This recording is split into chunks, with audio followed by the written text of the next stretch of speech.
Shalom et bienvenue pour cette nouvelle vidéo. Aujourd'hui, nouvelle vidéo qui s'intitule Yeshua est descendant de Juda et de Lévi. Comme vous pouvez le savoir, Yeshua est de la descendance de la tribu de Juda. Il est le lion de la tribu de Juda, mais il est aussi de la descendance de David et de Salomon. Lui-même est fils de David et la race de David, comme est écrit dans Apocalypse chapitre 5, verset 5. Eh bien, Yeshua est aussi de la descendance de Lévi. Il est un fils de Lévi. Et oui, c'est un lévite, Yeshua. Je ne pense pas que beaucoup le savent. C'est pour ça que j'ai fait cette vidéo, pour montrer au monde entier que Yeshua est aussi un lévite. Et dans cette vidéo, je vais vous prouver que Yeshua était un lévite. Il était de la descendance de Lévi, donc de la tribu de Lévi, mais aussi un descendant d'Aaron. Aaron, c'était le frère de Moïse, tout comme Moïse lui-même était un lévite. Et dans cette vidéo, j'espère que beaucoup vont connaître la vérité, et j'espère que vous aussi vous serez réjouis d'entendre une très bonne nouvelle, puisque c'est une bonne nouvelle de savoir que Yeshua est de la descendance de Lévi. Pour moi, c'est une très grande joie. Et j'espère que cette joie sera partagée avec vous. Sans plus attendre, je vous laisse découvrir tout cela. Bien, pour commencer, nous voyons dans Luc chapitre 1, versets 5 à 6, il est écrit « Du temps d'Hérode, roi de Judée, il y avait un sacrificateur nommé Zacharie, de la classe d'Abia. Sa femme était d'entre les filles d'Aaron et s'appelait Élisabeth. » Donc Aaron était le frère de Moïse. Tous deux étaient justes devant Dieu, observant d'une manière irréprochable tous les commandements et toutes les ordonnances du Seigneur. Donc, Zacharie était sacrificateur, donc grand prêtre.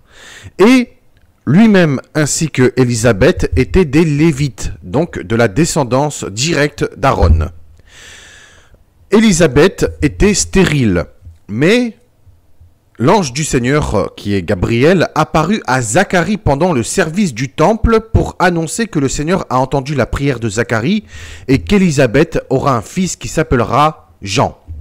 Donc comme il est écrit dans Luc chapitre 1, versets 10 à 13. Ce qui veut dire que Jean est aussi un lévite, donc descendant direct d'Aaron, puisque ses deux parents étaient des lévites, donc des descendants directs d'Aaron. En plus, ils avaient un sacerdoce royal, puisque le sacerdoce a été confié aux Lévites et aux descendants d'Aaron. Et d'après la loi de l'Éternel, les prêtres lévites, donc les fils d'Aaron, doivent épouser que des femmes vierges de leur propre tribu, comme est écrit dans Lévitique chapitre 21, versets 13 à 14. Ce qui fut du cas de Zacharie et Élisabeth, puisque eux deux étaient de la même tribu, ils étaient lévites, et en plus, ils étaient enfants d'Aaron, puisqu'ils descendaient d'Aaron. Et c'est là que tout devient intéressant, puisque Marie qui enfanta le Fils de Dieu, qui est de la descendance de David, est aussi la proche parente d'Élisabeth, comme Gabriel le déclara dans Luc chapitre 1, versets 35 à 36. Gabriel dit à Marie, « Le Saint-Esprit viendra sur toi et la puissance du Très-Haut te couvrira de son ombre. C'est pourquoi le Saint-Enfant qui naîtra de toi sera appelé Fils de Dieu. Voici...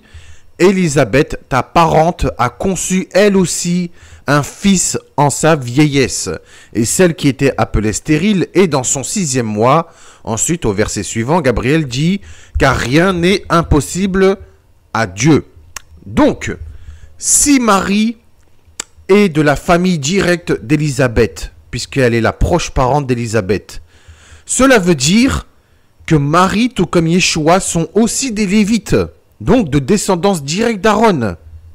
De plus, Jean le Baptiste et Yeshua ne sont rien d'autre que des cousins, puisque Marie et Élisabeth sont de la même famille.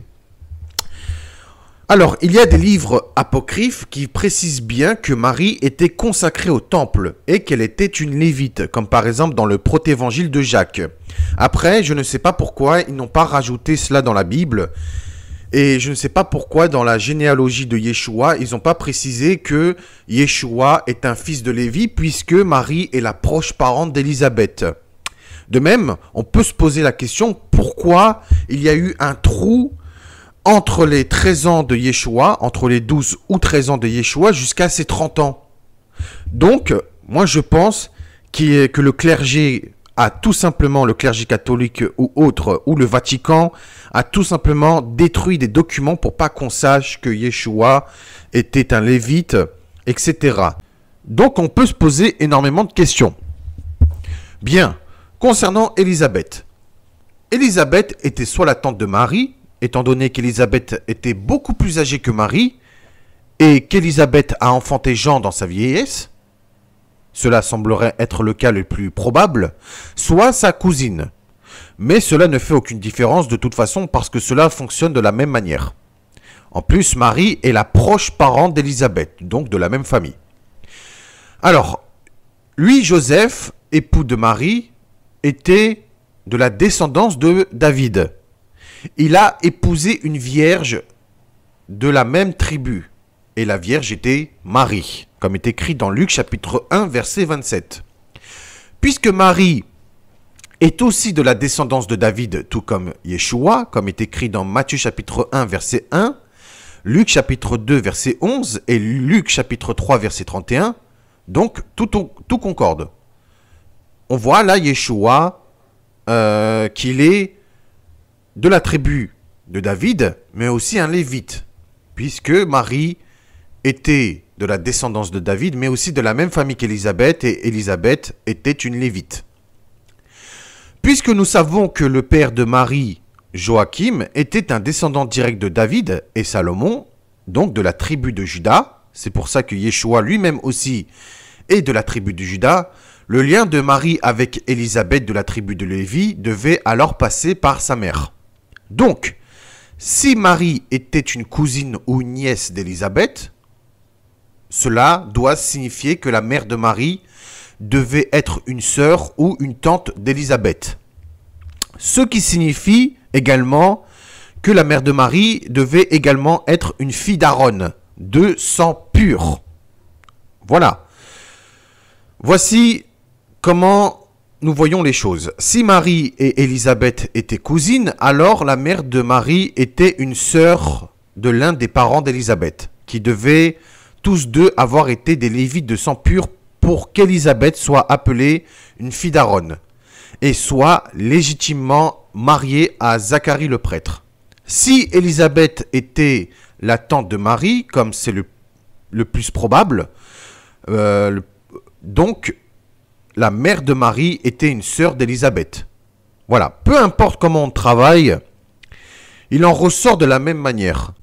D'après les sources chrétiennes, le père de Marie se nomme Joachim, en hébreu Joachim, et la mère de Marie se nomme Anne, en hébreu Chana. Joachim, était un descendant direct de la tribu royale de Juda. Il était également fils de David et de Salomon. Anne, donc Chana, était une descendante directe de Lévi. Elle était une fille d'Aaron de sang pur. Elle était une lévite. Ses deux parents, à Anne, étaient des lévites, puisqu'ils étaient de la tribu de Lévi. Donc, si on regarde bien, le père de Marie était de la tribu de Juda et donc fils de David et de Salomon, et la mère de Marie était de la tribu de Lévi, donc une lévite, fille d'Aaron de sang pur. Donc Marie, tout comme Yeshua, sont un mélange parfait de la tribu de Juda et de Lévi. Donc Marie, tout comme Yeshua, sont des Lévites, enfants d'Aaron. C'est incroyable, n'est-ce pas? Donc tout concorde. Marie, qui est la proche parente d'Élisabeth, que elle-même, elle est une fille d'Aaron pur, de sang pur, et que Jean le Baptiste est lui-même un fils d'Aaron de sang pur, puisque Zacharie et Élisabeth, eux deux sont des enfants d'Aaron, sont des lévites de sang pur. Donc, Marie, tout comme Yeshua, sont des Lévites et des enfants d'Aaron. Ils descendent donc d'Aaron et de la tribu de Lévi. C'est juste incroyable. Donc, si nous faisons une petite synthèse, Yeshua est descendant de la tribu de Juda, mais également descendant de David et Salomon. Tout comme David et Salomon descendent de la tribu de Juda. Yeshua est fils de David. En plus, Yeshua, dans Apocalypse chapitre 5, verset 5, il est nommé comme le lion de la tribu de Juda, la souche ou la race de David. Yeshua est né à Bethléem, qui signifie la maison du pain en hébreu, puisque Beth, maison, Lechem, pain. Tout comme David, puisque David vient de Bethléem. Donc Yeshua est né dans la ville du roi David. En plus, Bethléem provient de la tribu de Juda. Ensuite, Yeshua est donc descendant de Lévi, puisque Marie est la proche parente d'Élisabeth. Et Élisabeth, tout comme Jean-Baptiste, sont des Lévites, donc descendants d'Aaron. Donc, là, nous avons Yeshua qui est descendant de Juda et de Lévi, mais également de David et de Lévi. Donc, Yeshua est à la fois roi par ses origines davidiques et grand prêtre par ses origines lévites. Donc, il a deux choses. Il est roi et grand prêtre. Nous savons très bien que l'Éternel a promis à David qu'il ne manquera jamais d'un homme pour s'asseoir sur le trône de la maison d'Israël et sur le trône de David. Donc sur son trône. L'Éternel a fait rappeler cette promesse dans Jérémie chapitre 33 verset 17 qu'un homme sera assis sur le trône de la maison d'Israël et sur le trône de David. Ce qui s'est réalisé puisque Yeshua est descendant de David. Il sera appelé grand et sera appelé le Fils du Très-Haut, et le Seigneur Dieu lui donnera le trône de son père David.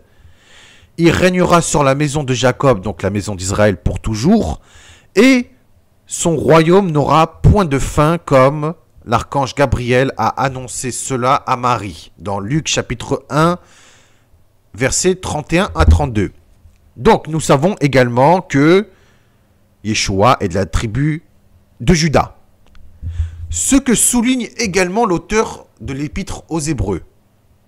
Par contre, l'auteur des épîtres aux Hébreux soutient que puisque Yeshua n'est pas de la tribu de Lévi, mais plutôt de la tribu de Juda, que Moïse n'a rien dit au sujet du sacerdoce pour cette tribu, comme il dit dans Hébreux chapitre 7 verset 14, il y a donc un changement de prêtrise et un changement de la loi, comme lui-même déclare dans Hébreux chapitre 7 verset 12. Donc, l'auteur de l'épître aux Hébreux ne savait donc pas que Yeshua est un Lévite, puisque Marie est la proche parente d'Élisabeth qui est une Lévite, et que Jean le Baptiste est le cousin de Yeshua, donc ils sont de la même famille. Donc là, on voit une grave erreur, une première grave erreur de la part de l'auteur de l'épître aux Hébreux.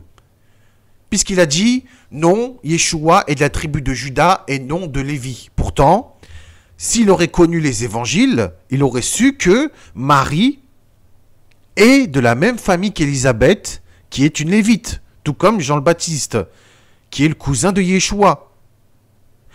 Pourtant, l'Éternel avait dit que les Lévites auraient un sacerdoce éternel, puisqu'il est écrit dans Nombre chapitre 25 verset 13, « Ce sera pour lui et pour sa postérité après lui l'alliance d'un sacerdoce perpétuel, donc éternel, parce qu'il a été zélé pour son Dieu et qu'il a fait l'expiation pour les enfants d'Israël. » Et qui a été zélé pour l'Éternel et qui a fait l'expiation pour le peuple d'Israël?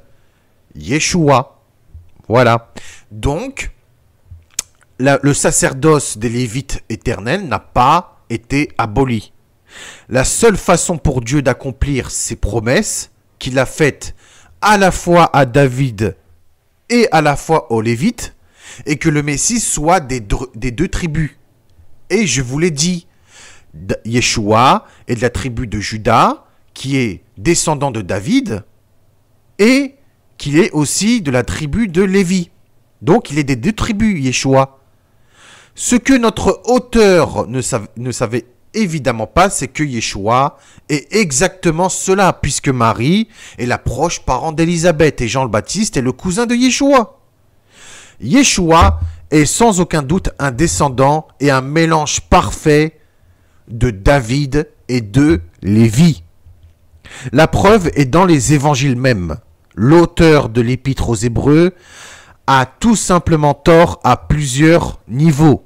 À la fois dans la logique, selon laquelle un changement de la prêtrise exige un changement de la loi, et dans le fait qu'il y a eu un changement de la prêtrise en premier lieu. Or, Yeshua est un davidique, puisqu'il descend de David, et un lévite.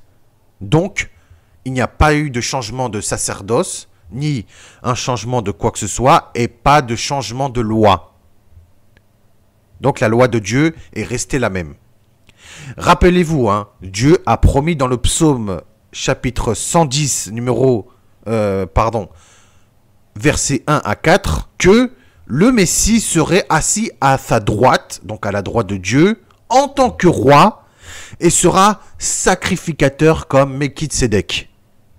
Donc là, c'est Psaume chapitre 110, versets 1 à 4, que l'Éternel a dit, je ne me repens pas, tu seras sacrificateur comme Melchizedek pour toujours. Or, un roi qui est aussi prêtre n'a jamais existé dans l'histoire d'Israël. Le royaume du roi et de la prêtrise ont toujours été séparés. Donc les rois et les prêtres ont toujours été séparés. Mais Dieu a voulu réunir ces deux fonctions en une seule à travers Yeshua, son fils. De plus, dans Jérémie chapitre 33, versets 14 à 18, l'Éternel promet qu'il ne manquera pas un homme à la fois pour le trône de David et à la fois pour les Lévites et les prêtres, puisqu'il a dit qu'il manquera jamais une personne pour le trône de David et pour les Lévites, donc les prêtres. Et Yeshua est donc à la fois ce roi et prêtre promis, qui vient combler cette promesse. Également, dans Zacharie chapitre 6, verset 13, qu'il est écrit qu'il y aura un homme choisi par l'Éternel pour dominer sur toute chose et sera sacrificateur qui aura son propre trône de gloire et qui sera assis sur son trône. Donc, encore une fois, il sera roi et sacrificateur à la fois. Ce qui est le cas avec Yeshua qui est de la tribu de Juda, descendant de David, donc il est davidique, c'est un davidique, un fils de David, donc un roi, et descendant de Lévi, donc un lévite, donc descendant d'Aaron. Vous voyez comment c'est magnifique? Yeshua, effectivement, est sacrificateur comme Melchizedek, choisi par l'Éternel. Comme il est écrit dans Hébreux chapitre 5, verset 10, Hébreux chapitre 7, verset 15 à 17, et Hébreux chapitre 7, verset 21. Je suis tout à fait d'accord que Yeshua est grand prêtre selon l'ordre de Melchizedek. De plus, Melchizedek, qui n'a pas de généalogie, est roi de Salem, donc qui signifie roi de paix, qui lui-même donna du pain et du vin à Abraham, comme est écrit dans Genèse chapitre 14, verset 18. Ce que Yeshua est également le prince de la paix, puisque Isaïe chapitre 9, verset 6, il a bien dit que le Messie sera appelé aussi prince de la paix. Donc il est aussi, Yeshua, roi avec David. Donc il est le roi de la paix. Il a donné Yeshua également le pain et la coupe de vin qui représentent son corps et son sang, mais également la nouvelle alliance, comme est écrit dans Matthieu chapitre 26, versets 26 à 28, Marc chapitre 14, versets 22 à 25, Luc chapitre 22, versets 17 à 20. Qui a été promis par l'Éternel. Puisque la nouvelle alliance a été promise par l'Éternel. Dans Jérémie chapitre 31, verset 31. En plus, l'Éternel a dit qu'il fera la nouvelle alliance avec la maison de Juda, donc les Juifs, et la maison d'Israël, donc la maison de Jacob. Vous voyez? Donc, étant donné que Yeshua est un descendant de David, donc un roi, et un lévite, donc un sacrificateur, il n'y a donc pas de changement de la loi de Dieu. Et donc, pas de changement de sacerdoce prescrit par l'Éternel dans sa loi. En plus, l'Éternel a dit, dans Psaume chapitre 89, verset 34, « Je ne romprai pas mon alliance, ni ne modifierai la parole qui est sortie de mes lèvres. » Ce qui veut dire que Dieu n'a pas changé d'avis sur sa loi et ses alliances qu'il a données à Moïse et aux prophètes. Donc, pour l'auteur de l'épître aux Hébreux, il déclare que si donc la perfection a été possible par le sacerdoce lévitique, car c'est sur ce sacerdoce que repose la loi donnée au peuple, qu'était-il encore besoin qu'il parût un autre sacrificateur selon l'ordre de Melchizedek, et non selon l'ordre d'Aaron, comme il dit dans Hébreux chapitre 7, verset 21. À vrai dire, Yeshua est les deux à la fois, puisqu'il est grand prêtre selon l'ordre de Melchizedek, donc un grand prêtre spirituel, mais aussi grand prêtre de la descendante d'Aaron, donc physique. Yeshua est grand prêtre physique et spirituel selon l'ordre d'Aaron, comme prescrit dans la loi, et selon l'ordre de Melchizedek, donc spirituel. Alors maintenant, nous allons voir quelques points remarquables qui prouvent que Yeshua est à la fois souverain sacrificateur et victime expiatoire pour nos péchés. Par exemple, le sacrificateur devait se charger des iniquités du peuple en offrant les saintes offrandes pour l'Éternel, comme est écrit dans Exode chapitre 28, verset 38. Donc le sacrificateur devait se charger des péchés du peuple. Eh bien, Yeshua, l'agneau de Dieu, que lui-même, maintenant que nous savons, était un lévite, donc un sacrificateur descendant d'Aaron, s'est chargé lui-même des péchés de son peuple, mais aussi du monde entier. Puisque dans Isaïe, chapitre 53, verset 4, il est écrit « Cependant, ce sont nos souffrances qu'il a portées, c'est de nos douleurs qu'il s'est chargé, et nous l'avons considéré comme puni, frappé de Dieu et humilié. » Maintenant, nous voyons également dans Matthieu chapitre 1, verset 21 et Jean chapitre 1, verset 29 et 1, verset 36, que Yeshua est l'agneau de Dieu qui ôte le péché du monde. Ensuite, le sacrificateur devait sacrifier un agneau comme victime expiatoire, comme est écrit dans Lévitique chapitre 14, verset 13. 14, verset 13, pardon. Eh bien, l'agneau de Dieu, qui est Yeshua, est la victime expiatoire sacrifiée pour nous et pour l'humanité, comme 1 Jean chapitre 2 verset 2 et 1 Jean chapitre 4 verset 10 l'a précisé, que Yeshua est notre victime expiatoire qui s'est sacrifiée pour nous. Ensuite, également dans l'Apocalypse, nous voyons près de Dieu qui a un agneau comme immolé, qui a 7 yeux et 7 cornes. Eh bien, c'est Yeshua, puisque Yeshua s'est immolé, donc s'est sacrifié pour nous. Il était donc une victime expiatoire pour nos péchés. Ensuite, le sacrificateur devait avoir du bleu, du pourpre et du cramoisi dans ses vêtements sacrés, comme est écrit Exode chapitre 39, versets 1 à 3, Exode 39, verset 5, Exode 39, verset 8. Eh bien, Yeshua avait un manteau de couleur pourpre qu'il avait avant de se faire crucifier. Jean chapitre 19, versets 2 à 6, car le pourpre et le cramoisi représentent tout simplement le péché, comme est écrit dans Isaïe chapitre 1, verset 18. En plus, dans Genèse chapitre 3, versets 17 à 19, nous voyons que, à cause du péché d'Adam et Ève, le sol a été maudit et qu'il en a produit des épines et des ronces. Eh bien, Yeshua lui-même a eu une couronne d'épines qui a été tressée par les soldats romains, comme est écrit dans Jean chapitre 19, versets 2 à 6.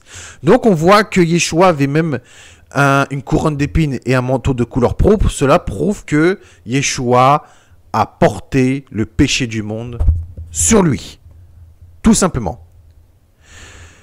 Et en plus, il y a encore plein d'autres que j'aurais pas assez le temps et pas assez de place pour préciser. Alors, le fait que Yeshua soit en effet un descendant de la tribu de Lévi, comme Dieu avait promis au Messie, qu'il le serait, il suffit en soi à discréditer complètement le livre des Hébreux. Alors, l'affirmation de l'Hébreu selon laquelle Yeshua n'était pas de Lévi est une prémisse fondamentale de l'argumentation continue de l'auteur. Il n'y a pas de nouvelle prêtrise. Dieu avait établi la prêtrise dans les descendants d'Aaron pour toujours. Et Yeshua est tout simplement un descendant d'Aaron qui est aussi un descendant de David. De plus, puisqu'il n'y a pas de changement de la loi, même s'il y avait un nouveau sacerdoce, combien moins y a-t-il un changement de la loi quand il n'y a pas de nouveau sacerdoce? Il n'y a plus rien à dire sur la crédibilité de l'auteur de l'Épître aux Hébreux. À vrai dire, dans ce livre, il y a quelques points véridiques et d'autres qui sont complètement faux. Comme par exemple, il dit que Yeshua n'est pas de la tribu de Lévi, plutôt de la tribu de Juda, donc il y a un changement de loi et de sacerdoce. Or, s'il aurait connu les évangiles, Yeshua, tout comme Marie, sont de la même famille qu'Élisabeth et de Jean le Baptiste, qui sont des Lévites. Donc, voilà. Donc, Yeshua est un Lévite. L'auteur des Hébreux souligne également que, étant donné que la nouvelle alliance a été instaurée, les premières alliances avec la loi, les commandements et le sacerdoce sont vieilles et prêtes à disparaître, comme il dit dans Hébreux chapitre 8, verset 13. Sauf que c'est une grave erreur, puisque l'Éternel mettra ses lois, toujours les mêmes telles qu'enseignées à Moïse et aux prophètes, dans l'esprit et le cœur de son peuple, sous la nouvelle alliance, afin d'observer ses commandements, comme est écrit dans Jérémie chapitre 31, verset 31 à 14, Ézéchiel 11, verset 16 à 20, Ézéchiel 35, verset 24 à 28, et Ézéchiel 37, verset 24 à 28. Donc, toujours les mêmes lois, alliances et commandements de Dieu qu'il a établis à Moïse et aux prophètes, qui ne sont tout simplement pas abolis, puisqu'ils sont toujours valables à l'heure actuelle, sous la nouvelle alliance, puisque l'Éternel a dit qu'il mettra ses lois dans l'esprit et le cœur de son peuple sous la nouvelle alliance, afin qu'ils observent ses commandements. Et qui a instauré la nouvelle alliance? Yeshua. Donc, les premières alliances ne sont pas abolies. En plus, les premières alliances sont toujours valables, les lois, les commandements, les alliances sont toujours valables à l'heure actuelle, tant que le ciel et la terre ne disparaîtront point, comme est écrit dans Matthieu chapitre 5, verset 18. Donc, l'Éternel n'a tout simplement pas changé ses lois. Lui-même, il a dit, dans Psaume chapitre 89, verset 34, « Je ne romprai pas mon alliance, ni ne modifierai la parole qui est sortie de mes lèvres. » Voilà, c'est la fin de cette vidéo. Maintenant, vous savez très bien que Yeshua est un Lévite. C'est assez incroyable. Je suis émerveillé. Il n'y a pas d'autre mot. On voit bien que Yeshua est un Lévite, notre grand prêtre selon l'ordre de Melchizedek, donc spirituel, mais aussi grand prêtre descendant d'Aaron, donc physique. Nous avons un grand prêtre physique et spirituel. C'est assez incroyable. Donc on voit bien qu'il y a une continuité des premières alliances à travers la nouvelle alliance. Donc la loi de Dieu n'a pas changé. Et que Yeshua est donc un Lévite, donc il n'y a pas de changement de loi ni de sacerdoce. C'est assez incroyable. Nous savons maintenant que Yeshua est roi et prêtre des deux côtés, selon l'ordre de David et de Lévi, mais également de Melchizedek. Donc Yeshua est grand prêtre et roi à la fois physique et à la fois spirituel. N'oublions pas que Yeshua, quand il a été ressuscité d'entre les morts, il est monté vivant aux cieux.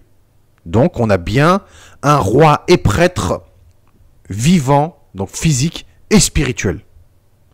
Voilà, c'est la fin de cette vidéo. J'espère que cette vidéo vous aurait plu et j'espère que vous aussi vous serez dans l'émerveillement la plus totale.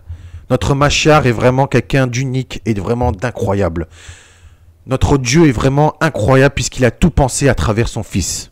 Les plans de Dieu sont incroyables. Shalom, merci de m'avoir écouté et à très bientôt si Dieu le veut.